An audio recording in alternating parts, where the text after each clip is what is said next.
Persebaran berita hoax dan fake news bisa ditangkal dengan literasi. Hal itu bisa didapatkan dari memperkaya bacaan dan informasi. Assalamualaikum warahmatullahi wabarakatuh. Halo teman-teman, saya Fitriani dengan NIM 40400121061 dari kelas 1 AP2. Literasi media tidak lain merupakan kemampuan pembaca dalam mengidentifikasi kebutuhan akan informasi. Saat ini media-media atau koran sering mengaitkan literasi pembaca itu masih minim. Itu artinya kemampuan pembaca mengetahui informasi itu masih rendah. The World's Most Literate Nation tahun lalu merilis Indonesia menduduki peringkat 60 dari 61 negara soal literasi. Literasi media juga berkaitan dengan kemampuan pembaca menelusuri dan mengkritisi informasi serta menulis kembali informasi. Kalau literasi pembaca rendah, amat mudah bagi pembaca dibohongi dengan berita hoax. Berita atau informasi yang dibuat seolah-olah benar, seolah-olah meyakinkan. Sementara di Indonesia hanya terdapat sekitar 300 situs yang benar-benar bisa disebut sebagai media online. Setelah hoax, sekarang ada fake news atau berita palsu. Ada yang memanfaatkan foto atau gambar yang dipakai untuk berita lain yang tidak benar isinya. Data Kementerian Kominfo bahkan mengindikasikan terdapat 800.000 situs penyebar berita palsu dan ujaran kebencian.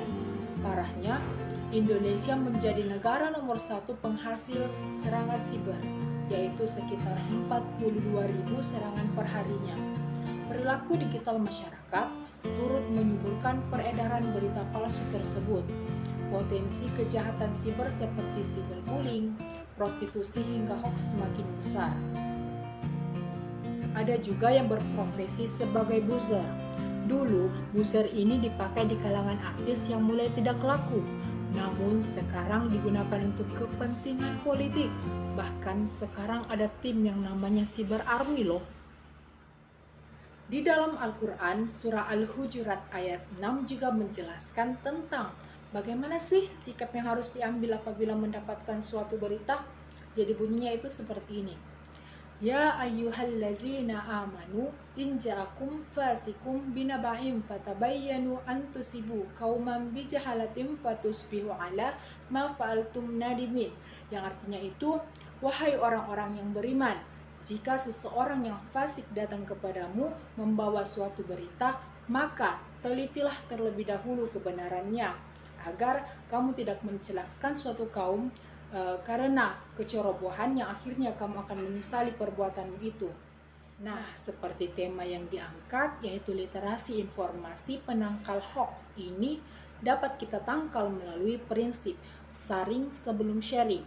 Ketahui terlebih dahulu apakah informasi tersebut sudah akurat kebenarannya sebelum menyebarluaskannya. Sekian, saya Fitriani pamit undur diri. Terima kasih atas perhatiannya. Semoga selalu dalam lindungan Allah. Wassalamualaikum warahmatullahi wabarakatuh.